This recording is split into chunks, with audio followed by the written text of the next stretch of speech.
நான் ஒரு 10 நாளைக்கு எங்க அம்மா வீட்டுக்கு போயிட்டு வரேன். என்ன சௌதரி விளையாடுற? இப்ப எதுக்காக போகணும்? மன நிம்மதிக்காக தான்.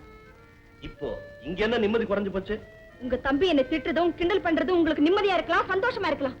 எனக்கு எருமலை மேல் நிக்கிறப்ப அவளை ஒரு கருவியா வச்சுக்கிட்டு என்ன குத்தி காட்டுனது, கேலி பேசுனது எல்லாம் உங்களுக்கு புரியும். என்கிட்ட நடிக்காதீங்க. அமைதியா இருந்த சோலையில ஆடிக்காத்து புகுந்துருச்சு. இந்த வீடு அமைதியா இருக்கணும், அண்ணன் தம்பி ஒற்றுமையா இருக்கணும் அப்படிங்கிறதுக்காக நான் எத்தனையோ விஷயங்களை உங்க காதுல போடாம இருந்திருக்கேன். அப்படி என்ன நடந்துருச்சு? எங்க அண்ணனுக்கு மனைவிதான் தெய்வம், பெண் ஜாதிக்கு வச்ச கோட்டை தாண்டவே மாட்டார். அவருடைய ஆட்டப்பாட்டம் எல்லாம் கோர்ட்டோட சரி. வீட்டுக்குள்ளே வந்த அவர் ஒரு அடிமை. அவரு போல பொம்பளை காலடியில கிடக்க நான் ஒண்ணு கோழை இல்ல அப்படின்னு உங்க தம்பி பார்வதி கிட்ட பேசுனது இந்த காதால கேட்டிருக்கேன் பல தடவை. இதுவரை உங்ககிட்ட சொன்னேனா? சொன்னாதான் என் தம்பி விஷயத்துல நீ தலையிடாதுன்னு உத்தரவு போட்டுருவீங்களே. என்ன பத்தி எவ்வளவு? சினிமா ஸ்டார் மாதிரி சிங்காரிப்பு, நிமிஷத்துக்கு ஒரு மேக்கப், பாரிஸ் நகரத்தில் இருக்க வேண்டிய பியூட்டி, தமிழ்நாடு தகுதியை கெடுக்க இங்க வந்து தொலைஞ்சிருக்கு எங்க அண்ணனை பிடிச்ச சனிய. ஓ அப்படியா? அந்த வார்த்தையெல்லாம் என் காதுல வேணும்னு உங்க தம்பி வேணும்னு உருக்க பேச்சதை கேட்டு என் உள்ளமே பூகம்பம் ஆயிடுச்சு. அந்த பூகம்பத்தை கூட உங்களுக்கு தெரியாம இவ்வளவு நாள் மறைச்சு வச்சுட்டேன். ஆனா இன்னைக்கு உங்களுக்கு நேராவே உங்க தம்பி மனசுல இருக்கிற விஷம் வெளிப்பட்டு போச்சு. இவ்வளவு நாளா இதெல்லாம் என்கிட்ட ஏன் சொல்லாம இருந்த? அமைதி நிறைஞ்ச சோலையிலே ஆடிக்காற்று வீசக்கூடாதுங்கிறதுக்காகத்தான். என் மனைவி இகழப்படுகிறாள், அதை தாங்கிக்கிட்டு வேடிக்கை பார்க்கிற மானம் கிட்ட தன்மையை காட்டலும். அமைதி அழிஞ்சாலும் பரவாயில்ல, ஆடிக்காத்து வீசினாலும் பரவாயில்ல. கொஞ்சம் பொறுமையா இருங்க. ஐயோ, இதையே நான் உங்ககிட்ட சொல்லிட்டேன். தெய்வமே, என்ன ஒரு நிமிஷம் நிதானம் இழக்க செய்துட்டே. சம்பாதிக்க வழி இல்லாத ஊர் சுத்துற சோம்பேறி. அப்படியெல்லாம் சொல்லக்கூடாது. பாசு உங்களுக்கு குழந்தை மாதிரி எத்தனை தரம் சொல்லிருக்கீங்க. குழந்தை? நான் அவனை குழந்தையாத்தான் நினைச்சேன். ஆனா அவன் தான் என்ன கோமாளியா நினைச்சான். அண்ணி உன்னை ரொம்ப கொடுமைப்படுத்துறாங்கல்ல? ஆம், அவங்க என்ன கொடுமைப்படுத்துறாங்க.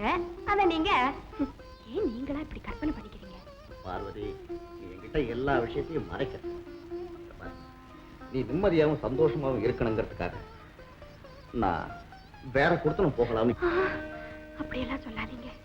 இந்த வார்த்தையை கேட்டாலே உங்க அண்ணனுக்கு இதயமே நின்னு போயிடும். அதெல்லாம் அந்த காலம் பார்வதி. இப்ப அண்ணனே ஒரு மாதிரியாக நடந்துக்கிறார். ராஜா அழுகுறான், இதோ வந்துறேன். போ போ, இப்பதானே மணி 11 ஆகுது. இனிமே வெடிஞ்சுதான் வருவேன் என்ன எழுப்புறது.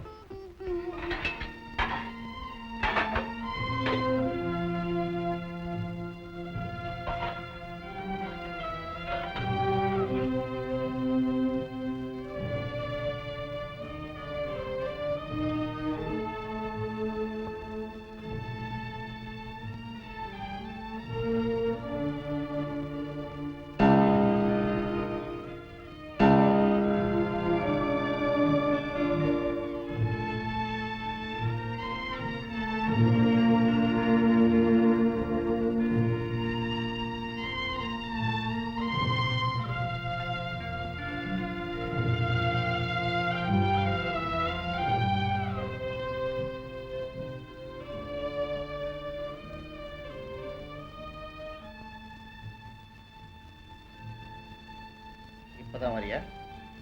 மணி என்ன ஆகுது பாரு.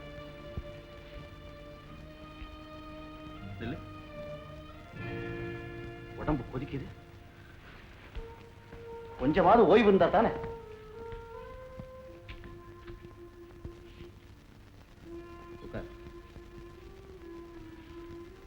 இதெல்லாம் வேண்டாங்க. காலைல எழுந்துச்சா ராத்திரி 2 மணி 3 மணி வரைக்கும் வேலை வேலை வேலை தான். போராத குறைக்கு பெத்த பிள்ளை ஒண்ணு, பேராத பிள்ளை ஒண்ணு. அப்படியெல்லாம் சொல்லாதீங்க. ராஜா நம்ம மேல உயிரியே வச்சிருக்கான். எனக்கும் அப்படித்தான். 103 இருக்கு. இந்த பாரு, மாத்திரை தரேன், ஒழுங்கா சாப்பிட்டு மரியாதையா படுத்துக்க. காலைல எழுந்திருச்சு எனக்கு முன்னாடி போயிட்ட காலை ஒடிச்சு விடுவேன். படு, ரெஸ்ட் எடுத்துக்க. பார்வதி. என்னக்கா? என்ன பிசாச்சு மாதிரி வர? மணி 8 ஆச்சு. எங்க பெட் காஃபி? இது 1 நிமிஷத்துல போட்டு தரேன்க்கா. இன்னும் போடவே இல்லையா? இவ்வளவு நேரம் என்ன பண்ணிட்டு இருந்த? சோம்பேறி கழுத. உடம்பு ஜோர அடிக்குதுக்கா. பொழுது விடிஞ்சு 9 மணி வரையிலும் தூங்குறது அதுக்கு ஒரு பைசாக்கா? அக்கா அக்கா நீ ஏன் 1008 அக்காவை கூப்பிடுறேன்? மூஞ்சிக்கும் மௌரகட்டைக்கும் நான் வந்து உனக்கு அக்காவா? அதானே கேட்டேன். பார்வதி, அண்ணி எப்படி உனக்கு அக்கா ஆகும்? இனிமே அப்படி கூப்பிடாது, மாமின்னு கூப்பிடு. வாசு, நிதானமா பேசு. விளையாட்டுல எங்கிட்ட வச்சுக்காது. காலையில இருந்து காசுக்காக காத்துக்கிட்டு இருக்க. தலைவலியா காய்ச்சலாம், கதை அடக்குறான். இவ்வளவு நேரம் அண்ணி காஃபிக்காக காத்திருக்கலாமா? இந்த உலகம் தாங்குமா இல்ல அவங்க உடம்புதான் தாங்குமா? பார்வதி, உனக்கு ஜென்னி பிறந்தாய், நீ செத்தா என்ன? நீ சுடுகாட்டுக்கே போர்வா இருந்தாலும் அன்னைக்கு சூடா ஒரு கப் காஃபி போட்டு கொடுத்துட்டு அப்புறம் தான் போகணும். சரிதான், நீங்க போய் வேலையை பாருங்க. இன்னைக்கு பொழுது விடிஞ்சது நல்லதா வெடியில போல இருக்கு. என்னடி சமாதானம் பண்ற? உன் புருஷன் என்ன என் தலை கிழிடுவானா? நாங்க போடுற சோறுல வயித்த வளர்க்கறது வாய் மாத்திரம் ஜாஸ்தி. அண்ணி, அக்கா, என்ன எது வேணும்னாலும் சொல்லுங்க, அவரை ஒண்ணும் சொல்லாதீங்க. என்ன தொடர்றதுக்கு உனக்கு யோகியம் இருக்கா? அக்கா, அண்ணி, நீ ரொம்ப அத்துமீறி நடக்கிறீங்க. ஓஹோ, நான் நடக்கிறது சரியில்லையா? ஆமா அண்ணி, நீங்க நடக்கிறது சரியில்லை. நடத்த கெட்டவ, நான் நடத்த கெட்டவதா? நல்ல குடும்பத்துல பிறந்து கண்ட நாய்ங்க கிட்ட எல்லாம் நடத்த கெட்டவர பேர் வாங்கணும்னு எனக்கு தலையில எழுதி வச்சிருக்கு. அண்ணி, இன்னும் சரியா புரிஞ்சுக்காம நாய் பையன் சொன்னீங்க, அப்புறம் நடக்கிறதே வேற. என்னடா நடக்கும்? என்ன நடக்கும்? இனிமே என்ன நடக்கும்? அதான் நடக்க வேண்டியதெல்லாம் நடந்து போச்சு. நடந்து போகுண்டா? இந்த வீட்டுல நடக்கிறதெல்லாம் நான் அமைதியை அனுமதிச்சுட்டு இருந்தா என்னென்னவோ நடக்கும். ஏன் இன்னும் பயங்கரமா கூட நடக்கும்.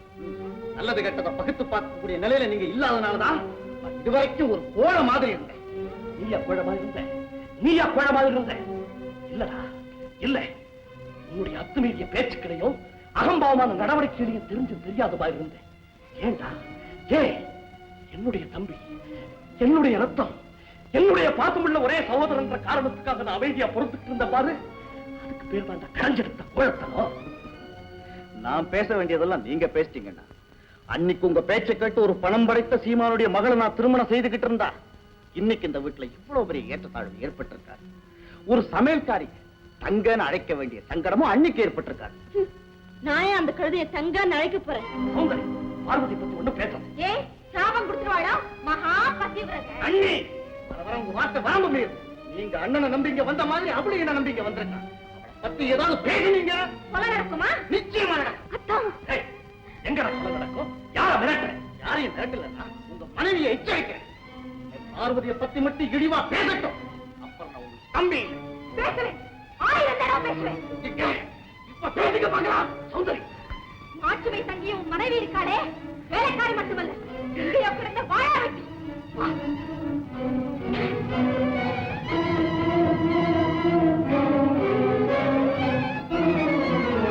சுடு பார்க்கலாம். ஏ வாசு, இன்னைக்கு நீ ஏதோ திட்டம் போட்டு வந்திருக்கிற. சுடுறா, சுடுறா பார்க்கலாம். இந்த நெஞ்ச குறி வச்சு சுடு. இந்த நெஞ்சத்துல தான் உன் தலையை நான் அணைச்சு அணைச்சு மகிழ்ந்திருக்கிறேன். சுடு. நம்பிகளுக்குள்ள சுட்டு விட்டாங்க செய்தி நாளைக்கு வெளில வந்தா அது நீங்க சுட்டி என்னுடைய படமா தான் இருக்க முடியும். அண்ணி என்கிட்ட மன்னிப்பு கேட்க சொல்லுங்க. இல்ல பார்வதியின் காலில் வந்து செஞ்சு சொல்லுங்க. என் வாழ்வின் புலவழக்க பாடாவட்டின்னு சொன்ன அந்த வாயை இதுவரைக்கும் கேட்காமல் இருப்பது என்னுடைய குற்றம். வாசு, உன் பெரிய எல்லை மீறி போயிட்டு இருக்குது. இனிமேல நான் சும்மா இருக்க மாட்டேன். எனக்கு எதை பத்தியும் கவலை இல்லை. என் பார்வதிக்கு ஏற்பட்ட களங்கத்தை நான் குறைச்சாரன். மன்னிப்பு கேட்க சொல்றீங்களா இல்லையா? நான் எதுக்கு மன்னிப்பு கேட்கணும்? ஊரறிஞ்ச ரகசியம். சௌந்தரி, எங்கிருந்தோ வந்தவ. அண்ணி, விடுபடாதவ. சௌந்தரி. அக்கா, அக்கா.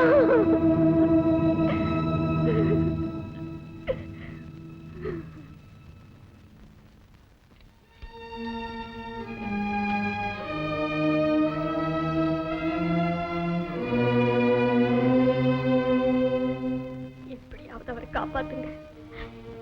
ஏதோ ஆத்திரத்துல நடந்துடுச்சு. உங்க தம்பி தானே, உங்க ரத்தம் தானே, ஒரு முறை மன்னிக்க கூடாதா? தயவு செஞ்சு என் தாலியை காப்பாத்துங்க. உன் தாலியை காப்பாத்தணுமா? கையிலே பட்டுக்கொண்டு தவறை நெஞ்சிலே பட்டிருந்தா இந்நேரம் என் தாலியை நீ காப்பாத்திருக்க முடியுமா? அக்கா, அந்த குழந்தை முகத்தை பாருங்க அக்கா. அந்த நாய முகத்தை நாயம் பாக்குறேன். சௌந்தரி, நீங்களாவது பாருங்க. அனாதை ஆயிடுமா உங்க அருமை தம்பியோட மக. எங்க அப்பா எங்க அப்பா அப்பா சித்தப்பாவை அழைச்சிட்டு வரப்படியா இல்லையா? இந்த இளம் பிஞ்சுகளோட கண்ணீருக்காவது கொஞ்சம் இரக்கம் காட்டுங்க. பார்வதி, ஏன் நீலி வேஷம் போடுறேன்? இறக்கம் காட்டமா இறக்கம். இறக்கத்துக்கு அர்த்தம் தெரியுமா உனக்கும் புருஷனுக்கும்? அக்கா, திட்டம் போட்டு எங்க 2 பேரையும் கொலை பண்ணிட்டு எங்க சொத்துக்கு உங்க மகன் இளவரசனாக்கணும்னு கனவு கண்டீங்க. கடவுளா பார்த்து உங்க கண்ணை மண்ணு தூவிட்டாரு. சௌந்தரி, அப்படி எல்லாம் சொல்லாதீங்க. அவர் உங்களுக்கு கணவன், எங்களுக்கு தெய்வம். அந்த தெய்வத்தை அழிக்கவா நாங்க நினைப்போம். ஏதோ நடக்க கூடாதது நடந்துடுச்சு. உங்க காலை பிடிச்சு மன்னிப்பு கேட்கிறேன். அவரை விடுதலை செய்ய வழிய பாருங்க. அதுதான் நடக்காது. நீ ஆடுற நாடகத்துல அவர் உடம்பையும் கெடுத்துறாரு. இனிமே நீ இங்கிருந்து ஆபத்து. மரியாதையா வெளியில போய். நான் ஏன் போகணும்? அக்கா, இது உங்களுக்கு மட்டுமல்ல, எனக்கும் சொந்தமான வீடு. நான் போக முடியாது. இந்த வீட்டுல சொந்தம் கொண்டாடுவேன், பிறகு சொத்துல சொந்தம் கொண்டாடுவேன். ஏன் என் கணவர்கிட்டயே சொந்தம் கொண்டாடுவேன். சௌந்தரி, அக்கா, அக்கிரமமா பேசாதீங்க.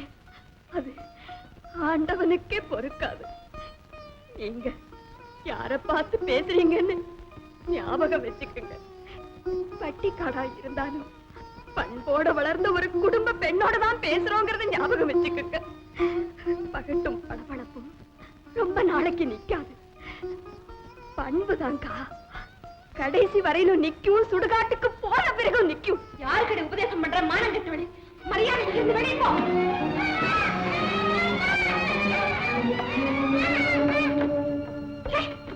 வேலைக்கார குழந்தை போய் அம்மா அம்மான்னு கூட்டிட்டு வாங்க. என்ன சொன்னேன்? உனக்கு அவ்வளவு தீவிர? அக்கா, ராஜாவை அடிக்காதீங்க. சீ, வேண்டாங்க. முதல்ல நடை கட்டு.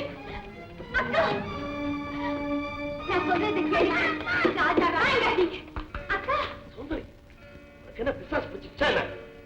ஏன் என்னையே பிசாசுன்னு சொல்லிடுங்களேன். இந்த மாதிரி நீ நடந்துட்டா நீ ஒரு பேய்தான், நீ ஒரு பிசாசு தான். என்ன சொன்ன? பேயா? பேயா? சௌந்தரி, குழந்தை போட்டு அடிச்சு. ஆமா, பேய். போதும். பிசாசு. நான் பேய். பிசாசு.